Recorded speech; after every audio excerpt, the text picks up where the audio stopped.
Well, welcome to the 10th part of the money and interest rate lecture. This is probably the last part of this lecture. Maybe we might have a small 11th part also. We'll see. Um, this lecture is part of the lecture series for the uh, Introduction to Economics course, and it is prepared for the Middlesex University Northern Cyprus campus. And now we will see, let me move it a little bit down, um, the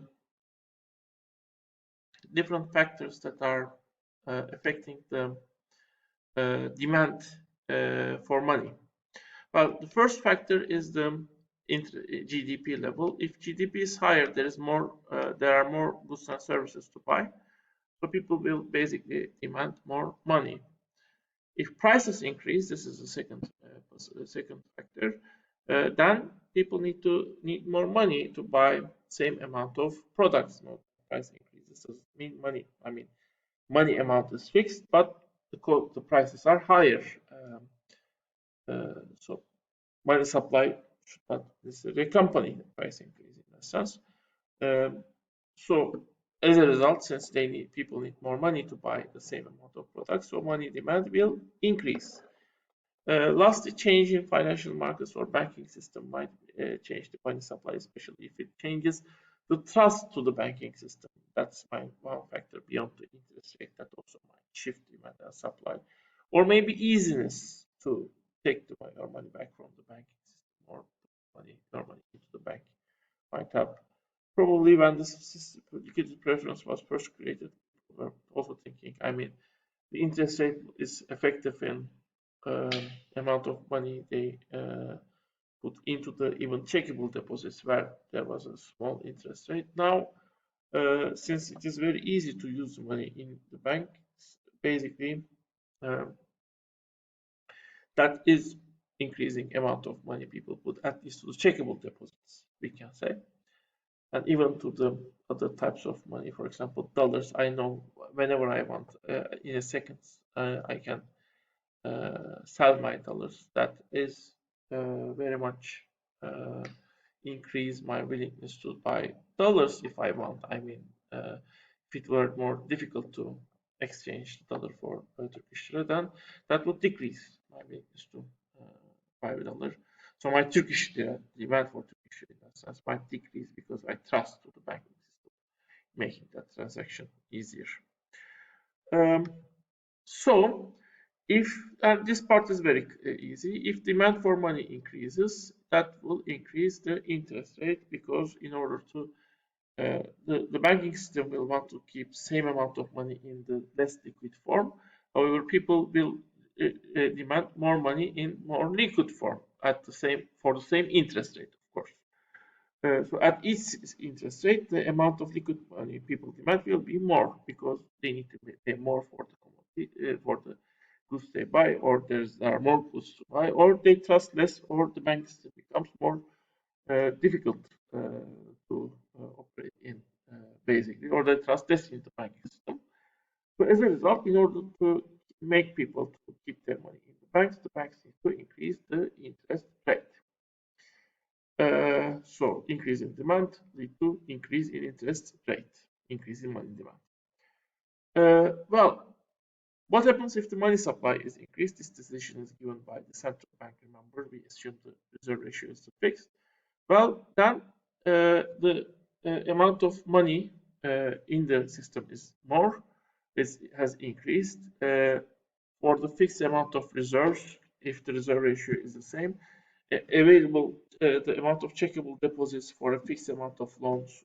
I mean the amount of money people might have in checkable deposits for the fixed amount of loans and fixed amount of reserve ratio might also increase. As a result, I mean banks don't need to convince that much to make people keep their money in less liquid form or bring their money to the banking system instead of having it in their pockets. So interest rate will fall for this if the money demand is of course same basically. So increase in money supply will lead to decrease in interest rate and of course increase in the amount of money, because the quantity of money in the system is completely depending on the money supply set by the government. So this is the end, and then we will connect the money system, financial system, goods market, and the labor market in the next lecture, basically.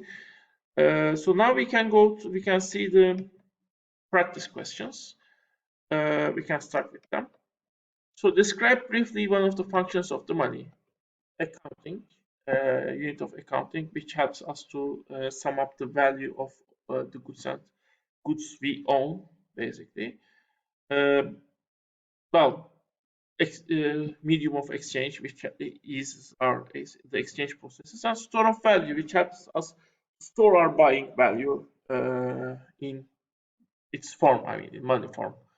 If we store it in another form, for example, in form of bread, that bread might basically lose its value, both because it perishes, but also in market we don't know whether it will retain its value or not.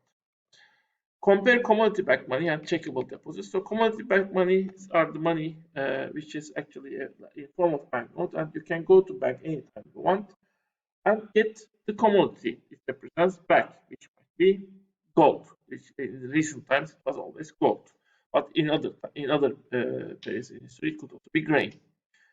Checkable deposits are like the amount of they are the money you hold in the bank, but that money can be used without taking the actual paper money away from the bank, either by writing check in earlier times or by the credit card, by your deposit card. So similarly, you can anytime take your money back from the bank, paper money back from the bank, but you don't need to do it for your economic actions. In that sense, it's similar to the commodity-backed money, because commodity-backed money also is basically in the form of banknotes, which can be used without taking the commodity back from the bank. However, previously the base we were talking about was a commodity, a good which had a function outside of the financial system, but now the fiat money doesn't have any function outside of the financial system. That might be one difference.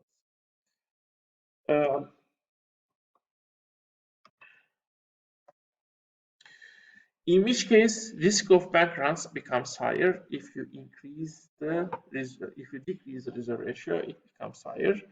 If the trust to the banking system gets smaller, of course, it gets again higher. Both are right answers. Assume James opened a checking account in Wells Fargo. How will this change the assets and liabilities of the Wells Fargo? Well, if you remember this, if he opens a deposit, basically deposit checking account in Wells Fargo, basically the deposits will increase, which will increase the bank's liability. We might assume initially the money will directly go to the reserves, so the reserves basically will increase. This will increase the assets of the bank, Wells Fargo Bank, basically. Okay, let's go down. Assume money supply in Bangladesh got smaller in 2013. Write a factor behind that money supply got smaller. We said money supply got smaller. One reason might be Central Bank of Bangladesh might decrease the base money, basically by doing open market operations and selling government bonds. Another reason might be the reserve ratio in Bangladesh might have got larger, basically. Assume interest rate in USA has increased in 2013. But write a factor that might be behind that. The money supply might have got smaller because reserve ratio might have actually risen, or the central bank might actually decrease the money supply by basically selling government bonds and getting money back. Alternatively, demand for the money might have got larger, which might be because GDP of USA might have got larger, or there might be inflation in USA, or trust to banking mechanism, or the easiness to operate in banking system might have gone smaller, decreased, basically. Assume Karpas, there is no bank initially, and amount of money held is 250,000 euros.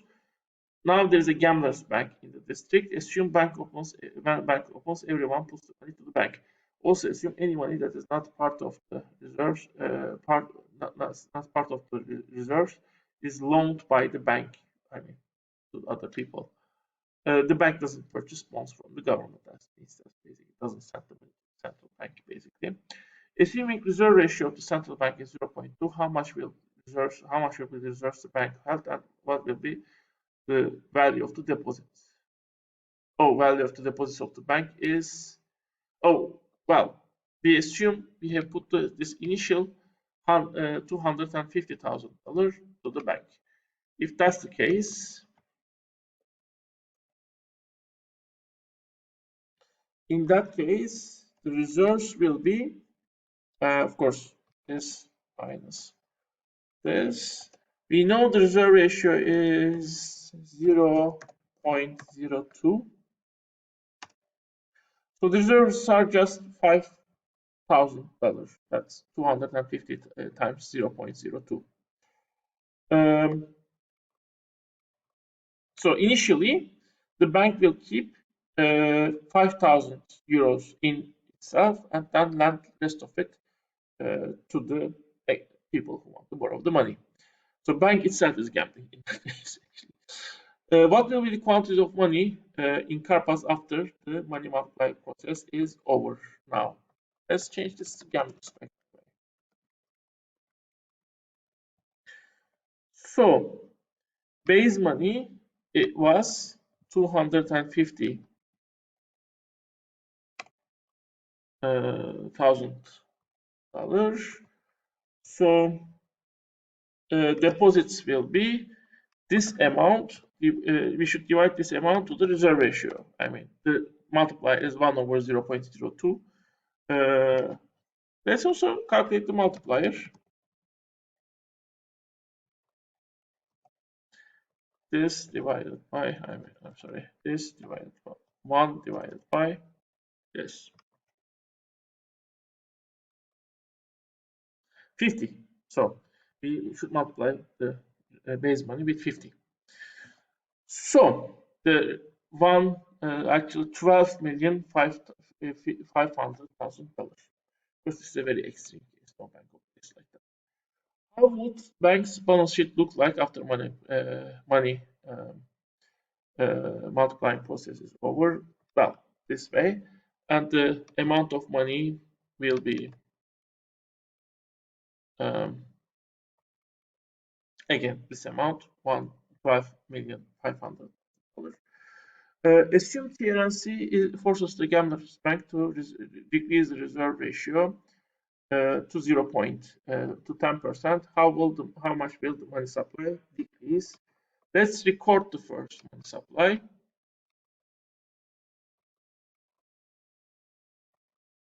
Now let's decrease. I'm sorry.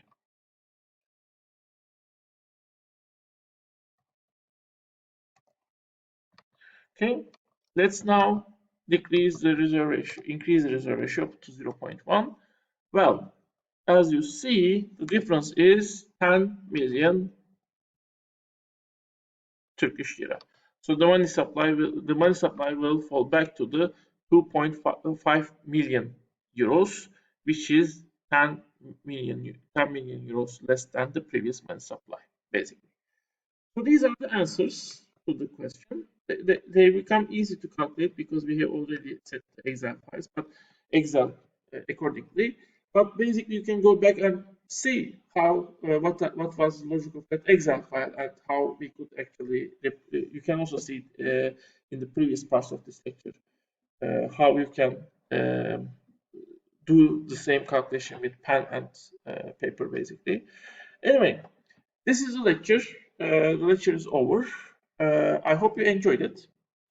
Financial economics is actually many people part of economics many people like very much. Well, last time will be our very last lecture, and well, I hope you will listen. Also. You will listen that lecture also. Well, see you then. And as always, stay healthy.